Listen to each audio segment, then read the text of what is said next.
Good evening students. पिछले class में हमने पढ़ा था सेल ऑर्गेनेल्स के टाइप्स में। आपको पहला पढ़ा था हमने, आपको पिछले क्लास में जो पढ़ा था उसमें था आपको endoplasmic reticulum, Golgi apparatus and lysosomes. पिछले क्लास में मैंने आप लोगों को ये पढ़ाया था। आज जो हमारा नया सेल ऑर्गेनेल्स है वो है आपको माइटोकॉन्ड्रिया, जो हमारे एग्जाम पॉइंट ऑफ व्यू से भी काफी इंपॉर्टेंट रहता है। इससे हमेशा बराबर इससे क्वेश्चंस आपको देखने को मिलते हैं। तो आज हम इस सेल ऑर्गेनेल्स को जानते हैं। पहले तो एक बार फिर से आपको रिकैपिचुलेट कर देते हैं हम कि सेल ऑर्गेनेल्स किसको कहते हैं।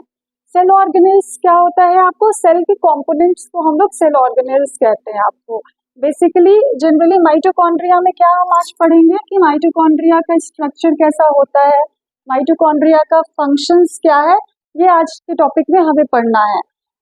अब हम लोग चलते हैं माइटोकॉन्ड्रिया के डेफिनेशन पे। आपको माइटोकॉन्ड्रिया किसे कहते हैं? Mitochondria is a kind of cell organelles जो हमारे सेल के साइटोप्लाज्म में पाए जाते हैं। कल मैंने एक डायग्राम आपको बनाया था ना, वो देखना जरूरी है। ये हमारा सेल मेम्ब्रेन हुआ, ये हमारा न्यूक्लियस हुआ और ये साइटोप्लाज्म है। ये साइटोप्लाज्म हुआ आपको, इसी में हमारे माइटोकॉन्ड्रिया पाए जाते हैं। आपको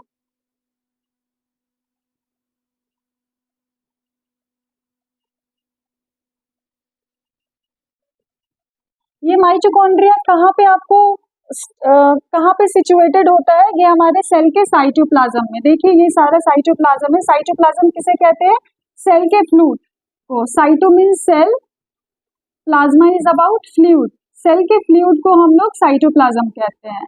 तो ये जो हमारा माइटोकॉन्ड्रिया है आपको इसी साइटोप्लाज्म में लोकेटेड रहता है। आपको अब माइटोकॉन्ड्रिया के स्ट्रक्चर को देखते हैं कि माइटोकॉन्ड्रिया दिखता कैसा है, तो फिर आपको विजुअल पिक्चर जैसे ही आएंगे तो आपको ज्यादा अच्छे से समझ में आएगा।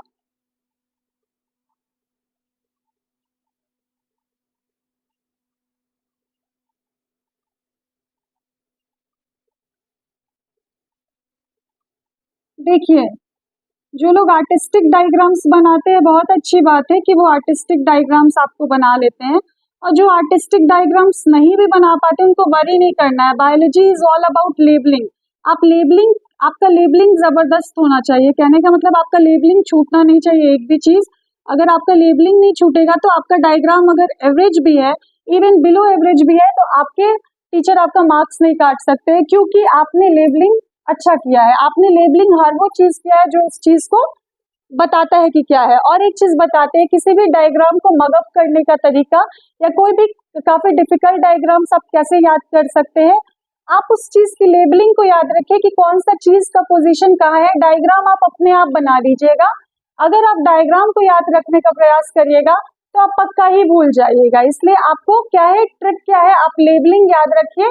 लेबलिंग परफेक्ट रहेगा, आपके डायग्राम्स को कोई नहीं काट सकता है।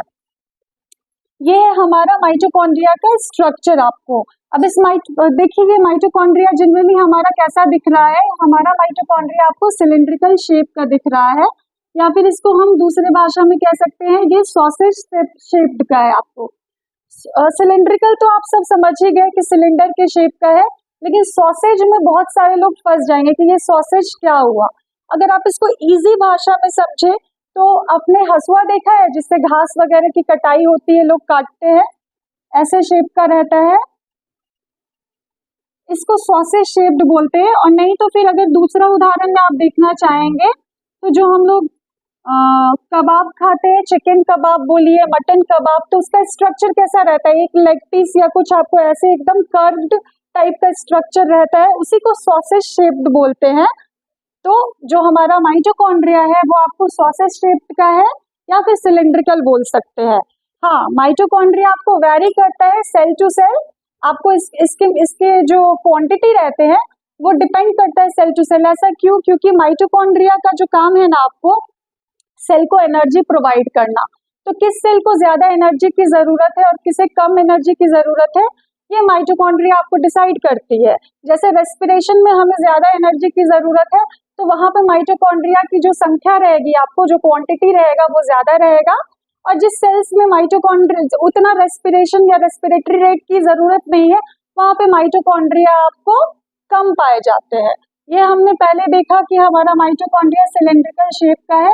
अब एक एक करके एक एक स्ट्रक्चर पे आते हैं। इसको हम लोग आउटर मेम्ब्रेन कहते हैं।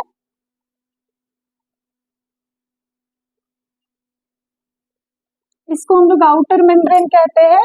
इसको हम लोग इनर मेम्ब्रेन कहते हैं। इनर मेम्ब्रेन कहते हैं। और ये आउटर और इनर मेम्ब्रेन के बीच का जो स्पेस है ना, ये जो स्पेस है, इसको हम लोग ल्यूमेन कहते हैं या फिर इंटर मेम्ब्रेन स्पेस कहते हैं। Inter membrane space. पहले ये तीनों समझते हैं, उसके बाद आगे समझने का प्रयास करेंगे।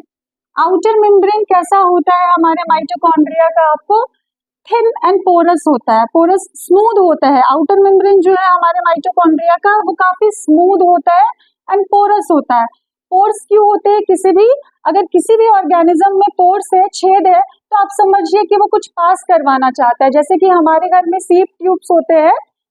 सीप का क्या काम होता है? चाय छन्नी का आपका, वो क्या करता है? चाय पत्ती को छान लेती है और चीनी और जो आपका जो चाय रहता है उसको पास करवा देता है। तो बिल्कुल उसी तरह से अगर पोर्स है, इट मीन्स क्या करता है कि जो भी अनवांटेड मटेरियल्स है उसको वो बाहर साइड कर देगा, और जो भी वांटेड मटेरियल्स है, जो चाहिए सेल्स को अपने अंदर, उसको वो पास करेगा। तो आई होप आप लोग समझ गए होंगे कि हमारे जो माइटोकॉन्ड्रिया का जो आउटर मेम्ब्रेन है उसका क्या काम है। ये आपको स्मूथ एंड पोरस है, मतलब जो भी चीज को इसको ट्रांसपोर्ट करना होगा उसको वो ट्रांसपोर्ट करेगा, जो मटेरियल्स को ट्रांसपोर्ट करना है, और जिस भी मटेरियल्स को पास होने से रोकना है तो वो उस चीज को रोक देगा। बिल्कुल हमारे घर में चाय छन्नी का जो उदाहरण मैंने आपके सामने प्रस्तुत किया, ये बिल्कुल उसी तरह से एक्ट करता है आपको। सेकंड क्या हुआ हमारा इनर मेम्ब्रेन। आपको इनर मेम्ब्रेन क्या होता है? इनर मेम्ब्रेन देखिए, इनर मेम्ब्रेन हमारा जो है वो स्मूथ नहीं है, एकदम स्मूथ मुलायम मक्खन जैसा नहीं है। इसमें क्या है, बहुत जगह उबड़ खाबड़ आपको दिख रहे हैं। मतलब कहने का मतलब फोल्डिंग्स है, बहुत सारे फोल्डिंग्स है। ये फोल्डिंग्स क्या बताते हैं? ये फोल्डिंग्स सिंपली इनका क्या काम है? ये फोल्डिंग्स का, ये फोल्डिंग्स इस तरह से क्यों है? कोई भी चीज को हम लोग फोल्ड क्यों करके रखते हैं? जब हमको उस चीज का सरफेस एरिया को बढ़ाना रहता है तो हम लोग उस चीज को फोल्ड करके रखते हैं। तो ये जो हमारा इनर मेम्ब्रेन है, ये फोल्डिंग्स, इस फोल्डिंग्स में जो देख रहे हैं ना, इसको हम लोग क्रिस्टे बोलते हैं। ये जो फोल्ड्स दिख रहे हैं आपको, उठे उठे हुए स्ट्रक्चर्स, इसको हम लोग सिंपल भाषा में क्रिस्टे बोलते हैं। और ये क्रिस्टे हमारे इनर मेम्ब्रेन में पाए जाते हैं। इनर मेम्ब्रेन में फोल्डिंग्स क्यों होते हैं? इनर मेम्ब्रेन का बस एक ही काम है, आपको सरफेस एरिया को इंक्रीज करने। अभी दिवाली आ रहा है आपको, तो चलिए उसी से एक एग्जांपल रिलेट करके आपको बताते हैं। देखते होंगे मार्केट हम लोग विजिट करते हैं, या फिर हम घर में जब भी वो जो लगाते हैं लाइट्स, जो काफी लाइट करता है, आपको हर एक कलर्स में होता है, जिसको ट्विनिंग लाइट्स बोल सकते हैं। बहुत सारे बिल्डिंग्स पे या फिर शादी वगैरह में वो लड़ी जैसा टंगे हुए रहते हैं। जब दिवाली आपको आती है तो हम सारे ट्विनिंग बल्ब्स को निकाल देते हैं और उसको लगा देते हैं आपको। और जैसे ही दिवाली खत्म होती है हम लोग क्या करते हैं, सबको फोल्ड कर देते हैं। फोल्ड क्यों कर देते हैं? फोल्ड इसलिए कर देते हैं कि वो काफी कम स्पेस में आपको सारी चीज को हम लोग रख दें। और जैसे ही उसको खोलते हैं, उसका क्या होता है, आपको सरफेस एरिया देखते हैं किस लेवल पे बढ़ जाता है। उसको अगर आप स्प्रेड करिएगा तो घर में आपके पूरे रूम्स तक में फैल जाते हैं वो सब। तो इसका मतलब क्या हुआ, ये भी बिल्कुल इसी तरह से है। इसको हम लोग फोल्डेड फॉर्म में क्यों रख रहे हैं? क्योंकि इसको सरफेस एरिया को इंक्रीज करना है। तो इनर मेम्ब्रेन का अपना क्या काम है? आपको सरफेस एरिया को इंक्रीज करना। ये क्रिस्टे का क्या काम है? सरफेस एरिया को इंक्रीज करना। इनर मेम्ब्रेन आपको स्मूथ नहीं होता है, ये फोल्डेड होते हैं आपको। अब इसे इनर मेम्ब्रेन, हाँ, आउटर मेम्ब्रेन और इनर मेम्ब्रेन के बीच का जो स्पेस होता है ना, उसको इंटर मेम्ब्रेन कहते हैं। इसका भी बहुत साधारण सा उदाहरण है आपको। 10th और ग्रेजुएशन के बीच में क्या आता है आपको? इंटरमीडिएट आता है ना। 10 और ग्रेजुएशन को क्या चीज कनेक्ट करता है? हमारा इंटरमीडिएट +2। तो इसीलिए उसको क्या कहते हैं? इंटरमीडिएट। कहने का मतलब 10 और 12 के बीच का क्लास। उसी तरह outer membrane and inner membrane के बीच का जो स्पेस है उसको हम लोग क्या कहते हैं? Inter membrane space. कहने का मतलब ये आउटर मेम्ब्रेन और इनर मेम्ब्रेन के बीच में रहेगा, इसीलिए इसको हम लोगों ने नाम दिया इंटर मेम्ब्रेन स्पेस। दूसरी भाषा में हम लोग इसको ल्यूमेन भी बोल सकते हैं। ल्यूमेन बोलिए या इंटर मेम्ब्रेन स्पेस बोलिए, बात एक ही है। अब हम लोग देखते हैं, अब इनर मेम्ब्रेन के अंदर क्या पाया जाता है वो देखते हैं। हमारे इनर मेम्ब्रेन के अंदर का जो स्पेस है ना, इसको हम लोग मैट्रिक्स बोलते हैं। क्या बोलते हैं? ये जो हमारे इनर मेम्ब्रेन के अंदर का जो स्पेस है आपको मैट्रिक्स,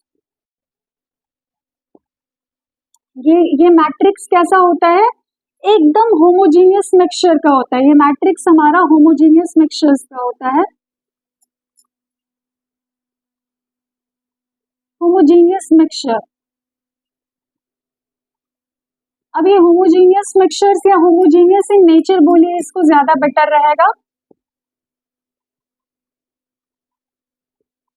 इनर मेम्ब्रेन के अंदर जो भी स्पेस पाया जाता है उसको हम लोग मैट्रिक्स कहते हैं, और दूसरे भाषा में माइटोकॉन्ड्रियल मैट्रिक्स भी कह सकते हैं। ये जो मैट्रिक्स है इसका नेचर कैसा होता है? होमोजीनियस। आप लोगों ने या हमने तो केमिस्ट्री पढ़ाई है, उसमें होमोजीनियस मिक्सचर को तो बहुत अच्छे से समझते होंगे। वैसे मिक्सचर जिसमें जो सॉल्यूट और सॉल्वेंट होता है वो कंप्लीटली डिसॉल्व कर जाता है। अब आप बोलिएगा मैम इतना भारी भारी सा वर्ड आपने यूज किया, सॉल्यूट एंड सॉल्वेंट। साधारण सा उदाहरण लीजिए जो हमने अपने एनसीईआरटी में भी पढ़ा हुआ है केमिस्ट्री बुक्स के अंदर में, कि सॉल्यूट आपका हो गया चीनी, सॉल्वेंट हो गया वाटर। जब भी शरबत बनाते हैं उसमें जब चीनी को मिलाते हैं पानी में तो क्या होता है? वो कंप्लीटली डिसॉल्व कर जाता है। थोड़ी देर बाद देखिएगा तो क्या आप डिफरेंस कर पाइएगा कि चीनी कौन सा है और पानी कौन सा है?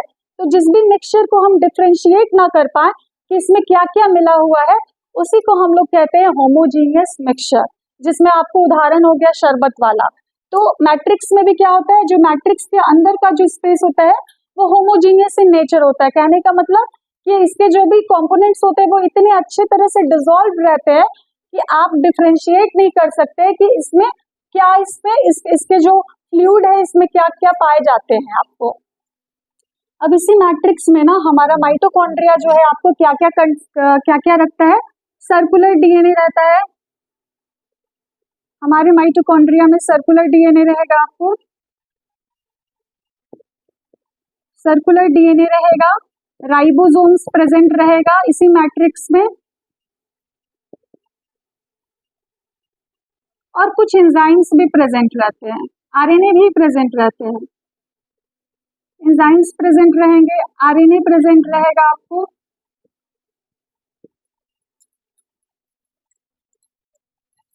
तो अगर कोई पूछे कि माइटोकॉन्ड्रियल मैट्रिक्स में क्या क्या मटेरियल्स रहते हैं, तो आप बोलिएगा सर्कुलर डीएनए रहते हैं, राइबोसोम्स रहते हैं, आरएनए रहते हैं, एंजाइम्स रहते हैं। ये हुआ हमारे माइटोकॉन्ड्रिया का स्ट्रक्चर। अगर आपसे कोई पूछे साधारण भाषा में कि माइटोकॉन्ड्रिया के स्ट्रक्चर में क्या क्या पाया जाता है, तो पहले हम बोलेंगे कि ये सिलेंड्रिकल शेप्स के होते हैं, ये डबल मेम्ब्रेन स्ट्रक्चर होते हैं। डबल मेम्ब्रेन में outer membrane and inner membrane. Mitochondria कैसा स्ट्रक्चर है? Double membrane bound structure.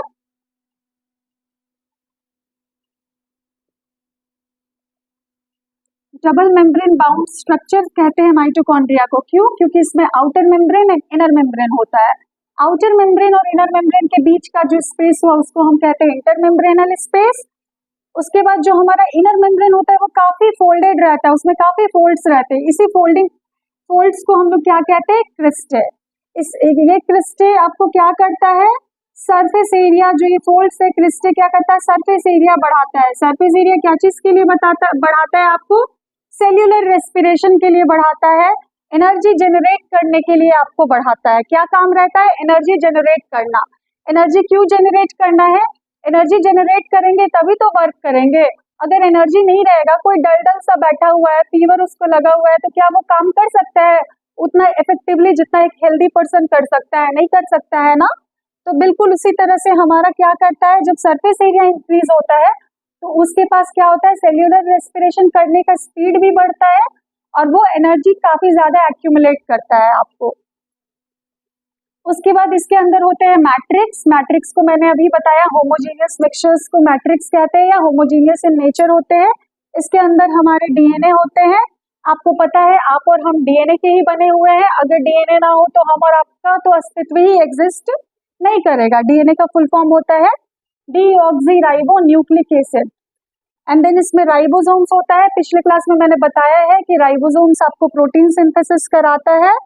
And then enzymes है आपको, एंजाइम्स डेफिनेटली बायोलॉजिकल कैटलिस्ट है या बायोकेमिकल कैटलिस्ट है जो आपको रेट ऑफ रिएक्शन को बढ़ाता है, इंक्रीज करता है।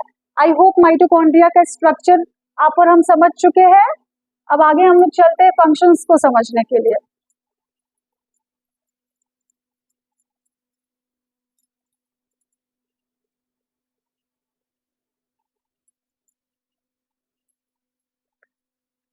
माइटोकॉन्ड्रिया का सबसे पहला फंक्शन जो है,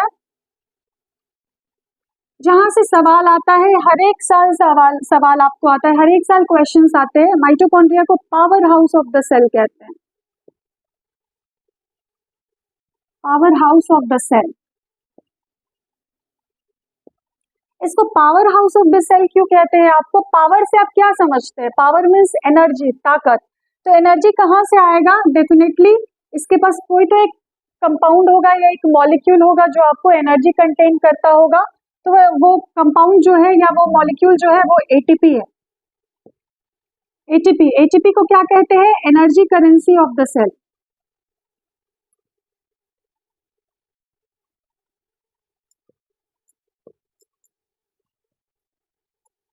इस माइटोकॉन्ड्रिया को हम लोग power house of the cell इसलिए कहते हैं क्योंकि ये एटीपी जेनरेट करता है। क्या करता है? एटीपी जेनरेट करता है। माइटोकॉन्ड्रिया का सबसे मेन काम या एकमात्र मेन काम जो होता है वो होता है आपको एटीपी जेनरेशन। ये एटीपी क्यों जेनरेट करता है? क्योंकि यही एटीपी, एटीपी का फुल फॉर्म आपको है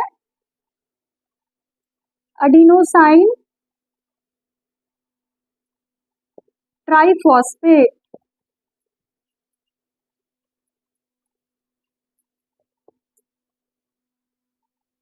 कहने का मतलब कि ये एक न्यूक्लियर बेस होता है। एडिनोसाइन आया है आपको न्यूक्लियर बेस एडेनिन से, और ट्राइफॉस्फेट मतलब फॉस्फेट में आपको 3 फॉस्फेट्स रहते हैं इसमें आपको। तो आई थिंक एटीपी आप समझ गए, इसका फुल फॉर्म है आपको एडिनोसाइन ट्राइफॉस्फेट। ओके, ये क्या करता है आपको? Mitochondria power house of the cell है और ये एनर्जी जनरेट करता है, और एटीपी को हम लोग energy currency of the cell कहते हैं। जैसे हमारे और आपके लिए करेंसी का मतलब क्या हुआ? पैसा, रुपया। तो जब पैसा आता है हमारे पास तो क्या होता है? एनर्जी बहुत ज्यादा रहता है। जब सैलरी क्रेडिट होता है, तो जिस डे को सैलरी क्रेडिट होता है हम लोगों को, तो क्या होता है उस दिन? तो काफी एनर्जेटिक हम लोग रहते हैं कि अरे वाह, काफी एनर्जेटिक रहते हैं। क्यों एनर्जेटिक रहते हैं? क्योंकि सैलरी आई है, शॉपिंग करेंगे, कुछ खाएंगे, घूमेंगे, ये वो। लेकिन जैसे ही मंथ का एंड आने रहता है, एंड आने लगता है, तो क्या होता है? हमारा सैलरी जो होता है वो आपको कम होते हुए चला जाता है। तो फिर क्या होता है? हमारा एनर्जी डाउन होते चला जाता है। तो इसीलिए एटीपी को एनर्जी करेंसी कहा गया है। एनर्जी करेंसी मीन्स ये बिल्कुल पैसे की तरह है। पैसा रहेगा तो बॉडी में एनर्जी ज्यादा रहेगा, पैसा कम होगा तो एनर्जी नहीं रहेगा। तो ये जो हमारा एटीपी है ना, वो एनर्जी करेंसी है। ये एनर्जी को जनरेट करता है, और इसीलिए जब ये एनर्जी बनाएगा, आपको एनर्जी को जनरेट करेगा, तो पावर तो आएगा ना। इसी कारण हम लोग कहते हैं माइटोकॉन्ड्रिया को power house of the cell. I hope आप लोग पहला फंक्शन समझ गए होंगे। आप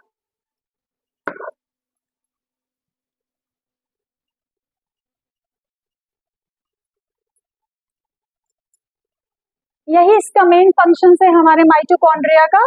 दूसरा जो इम्पोर्टेंट चीज है ना, आपको माइटोकॉन्ड्रिया को हम लोग सेमी फंक्शंस में ही आएगा ये पॉइंट, सेमी ऑटोनोमस बॉडी कहते हैं।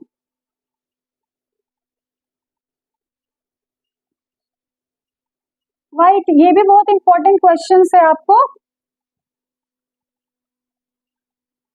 इसको इतना, ये बहुत ही इंपॉर्टेंट लाइन है, इससे बहुत ही क्वेश्चंस बनते हैं आपको। हमारे माइटोकॉन्ड्रिया को सेमी ऑटोनोमस बॉडी क्यों कहते हैं? सेमी ऑटोनोमस वर्ड आप समझ रहे हैं ना? सेमी ऑटोनोमस का सिंपल भाषा में जो मतलब समझते हैं, सेमी इंडिपेंडेंट। सेमी इंडिपेंडेंट कहने का मतलब ये आधा डिपेंडेंट है तो ये आधा इंडिपेंडेंट है, इसलिए इसको कहा गया है सेमी ऑटोनोमस। कहने का मतलब इसके पास अपना आपको राइबोसोम्स होता है,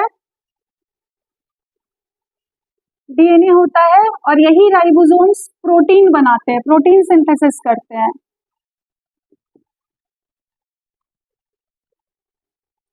तो हमारा जो माइटोकॉन्ड्रिया है, इसको सेमी ऑटोनोमस बॉडीज क्यों कहा गया? क्योंकि इसके पास अपना राइबोसोम से अपना डीएनए है जो प्रोटीन सिंथेसिस करता है, लेकिन ये अदर एक्टिविटीज के लिए सेल्स के साइटोप्लाज्म पे डिपेंडेंट रहता है या फिर न्यूक्लियर जीन के लिए रहता है। अब आप कहिएगा कि अदर एक्टिविटीज क्या हो गया मैम? तो ये अदर एक्टिविटीज के लिए आपको